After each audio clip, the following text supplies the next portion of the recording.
And to guide you on the road to the next reality, here's Suzanne Taylor. Well, welcome back to episode 4. If you haven't been here for the first 3, you go binge watch. Because we're developing something. We're developing an understanding, a plan of action, maybe, not quite. But ideas for how to change the world, actually, a world that needs changing. And as I explained in the earlier show, I was going to start each show with another page from what I equated to God. You know, it's not a guy in a white beard anymore. What is it? It's some kind of intelligence, could we say? I like thinking of it that way, and this is called Inside the Intelligence. That's it. And it was delivered to me in 1989, strangely. It's my instruction manual. I've been working on it ever since. And it also is the map for the new reality, you might say. Yes, mapping the path to oneness. Hey. So we're up to page 4. Here we go.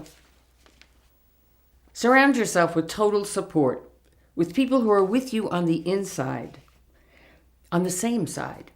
Be with appreciators of the God in each other.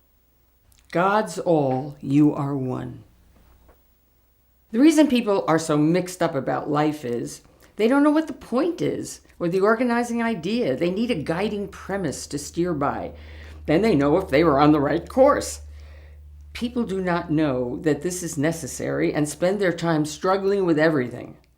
Everything must be done from something. This is what you have always known. Mwah. Articulate this so others can know. That quest for ideation must be made.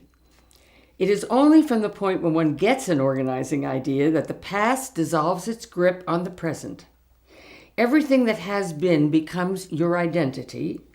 It is all present time. What you have been, or have done that has less than satisfied you is merely information for this present understanding. That understanding is who you are. Psychotherapy is only valuable as it evokes courageousness in the present. Who you are now is who you are. You do not have to understand the past to take charge of the present. Understanding the past is a pastime. Taking charge of the present is what you must do. You, me, everybody. People need to live from present time. They need to release everything that's a judgment and make everything into an observation. An observation can be very powerful. It contains none of the observer's anger or guilt or self-doubt. Balanced perfectly between past and future, a function of what has been and what might be, it threads the eye of the needle of creation. Come into the emptiness at the core of present time. Here and now is safety, freedom, and power. Never walk away storing leftover pain. Rather, live from the opening to the unknown. We were big on EST at the time. Some of you young folks don't even know what that was, but it changed the world. It was when we started coming together in massive groups to change ourselves. And Werner Erhard was the impresario. So rather live from the opening to the unknown. It is Werner Erhard's distinction between people on the train who run from right to left as it veers from side to side, and those who get out in front to lay new track. It is Buddha starting his eightfold path with the right understanding that you can't make what you desire more important than what else comes knocking. Present time is clean. It's empty. It is the living moment, always new, the doorway to life. The future has not occurred. The past is but a memory. In the present, there is only presence. You can give yourself the present of presence. You can decide to let yourself be. It is a courageous choice. Said a flying Wallenda. Do we know those circus people who do the acrobatics without nets? Said a flying Wallenda, all life is on the wire. Your story is superseded by yourself.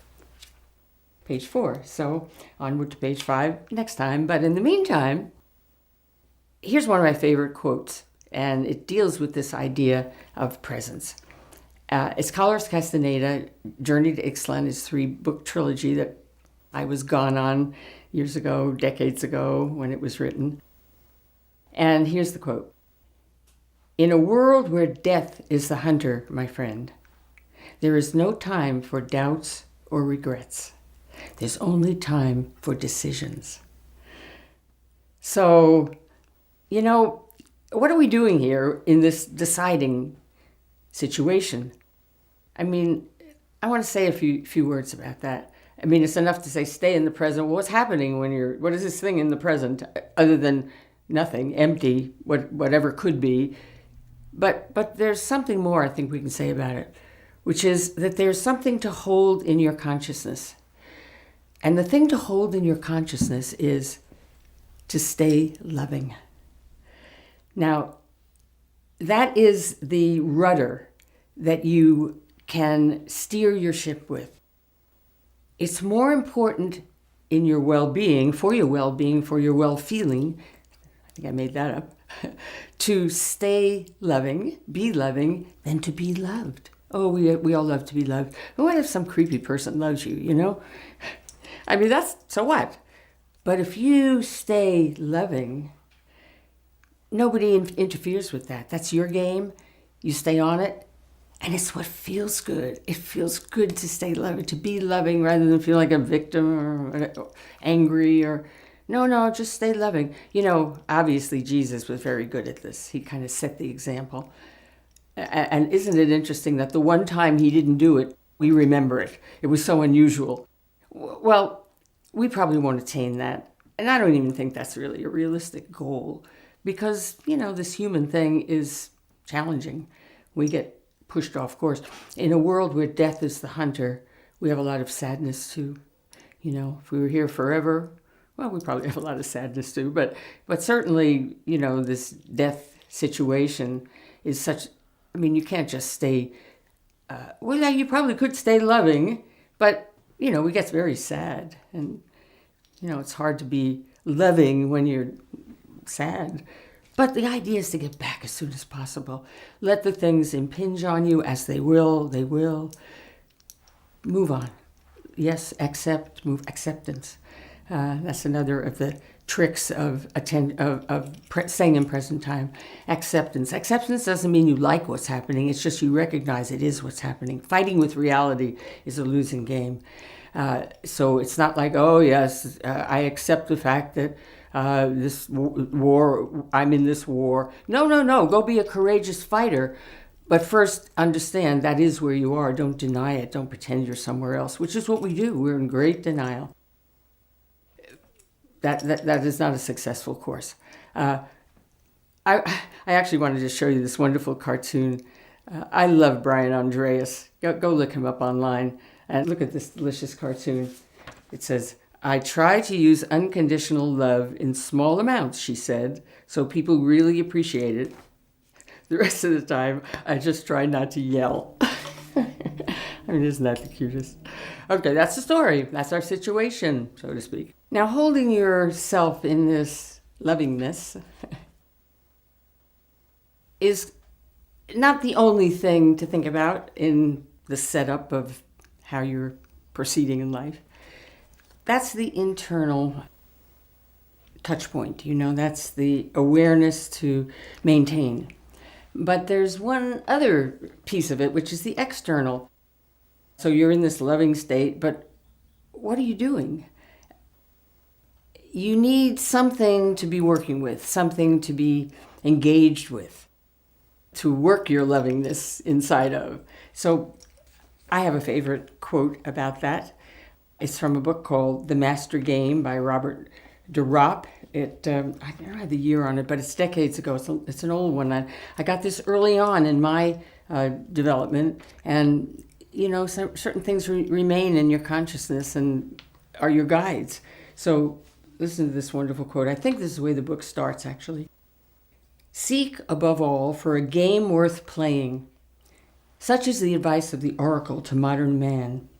Having found the game, play it with intensity. Play it as if your life and sanity depended on it." They do depend on it. "Follow the example of the French existentialists and flourish a banner bearing the word engagement. Though nothing means anything, and all roads are marked no exit," we're not getting out of here alive, Yet move as if your movements had some purpose. If life does not seem to offer a game worth playing, then invent one. For it must be clear, even to the most clouded intelligence, that any game is better than no game. Well, I've been inventing games for decades now, this being the latest one. I hope you like it. But get one of your own. Pay attention. I want to read to you from a couple of articles that will probably shock you. You'll say, no, they shouldn't do that, or maybe you won't say that, which you shouldn't say that, because I'm bringing you something that is all about how very different from our conditioning of where we live in this painful world of hurts and duality and retribution. And well, this is all about prison and prisoners, and a very, very different way, so that we're realistic about what's happening instead of vengeful.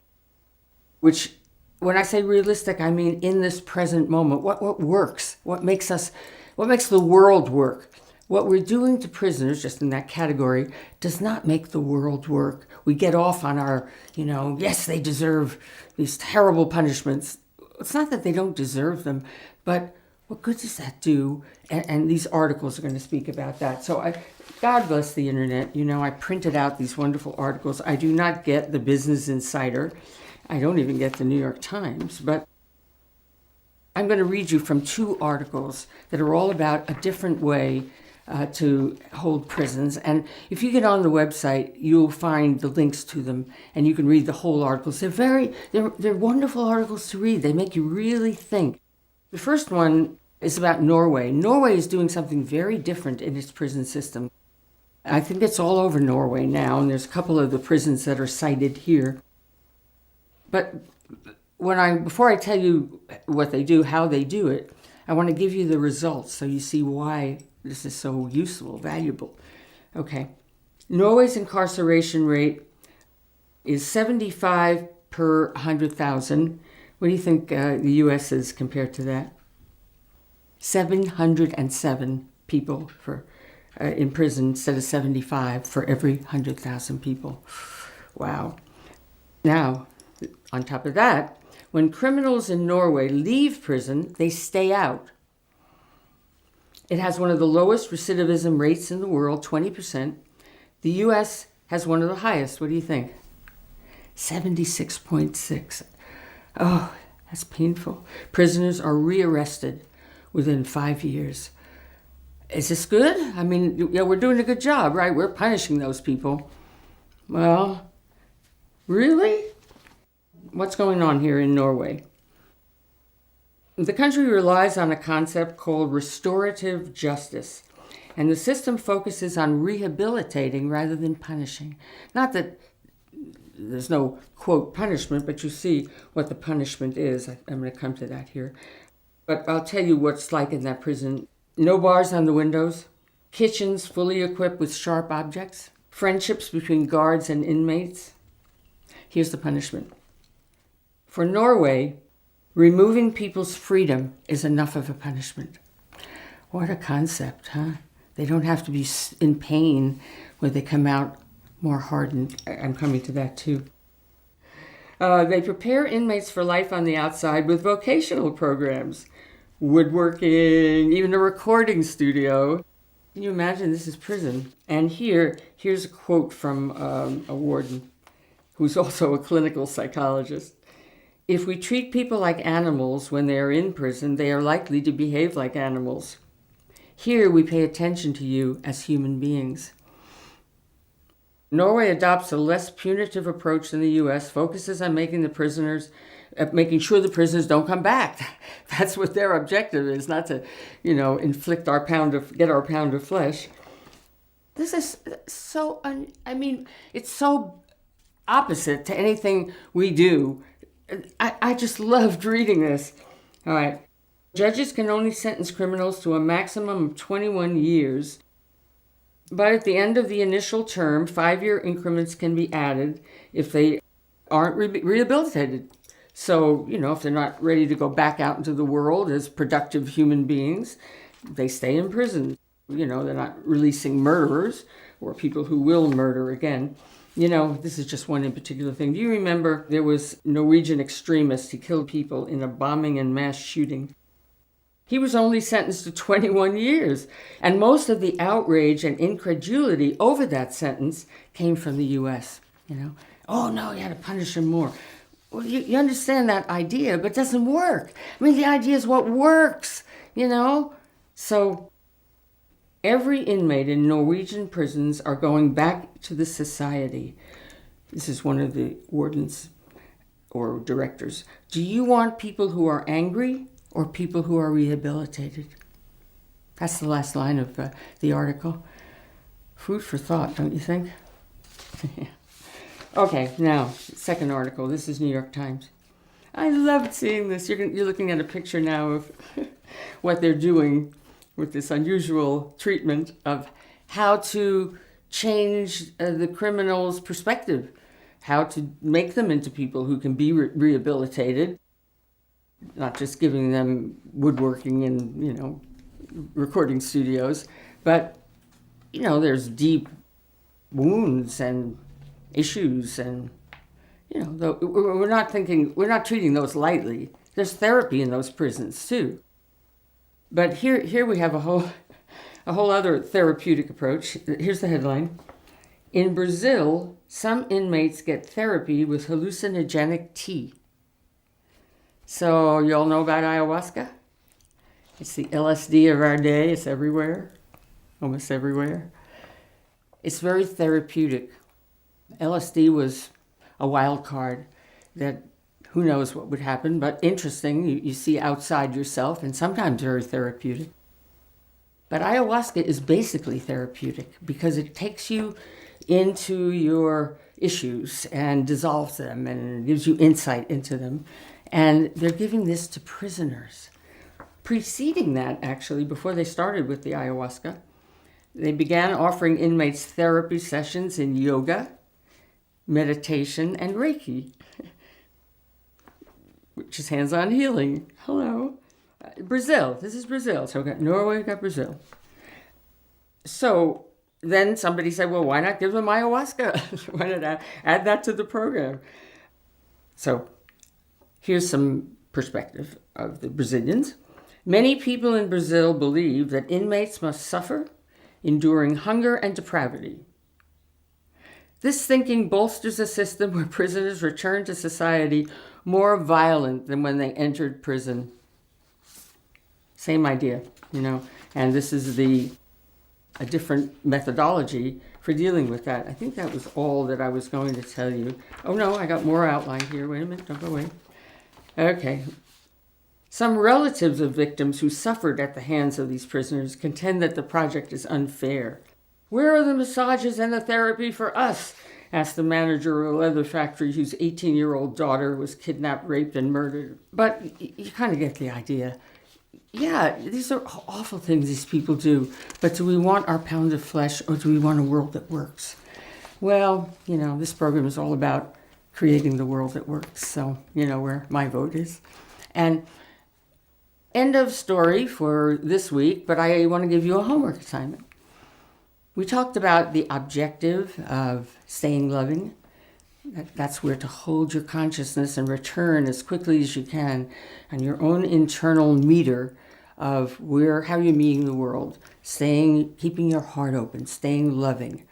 That's the secret, So I want you this time around for a while. Why don't you spend a week, in fact? Spend a week monitoring yourself. Just paying attention. Where do you go off? Try to come back. Try to set that as your intention. And then I'd so like it if you would go on the website and give us some comments. Conversation is a key to transformation. We need to be dealing together with what we can do to change this big world. and maybe even a few little trim tab. You know, Bucky Fuller's idea of a trim tab, which is the little rudder or the little trim tab, I think that's what it's called, that moves the rudder of the big ship, moves the big ship, little teeny thing. Okay, so, you know, maybe we are the little teeny things. Some of us can be the little teeny things that are Margaret Mead's small group of thoughtful, committed citizens that can change the world. So let's give it a try and report in on the website at How You Doing at Stayin' Loving. To check out all the references mentioned by Suzanne and to have your own say about the show and about the world, go to SueSpeaks.org.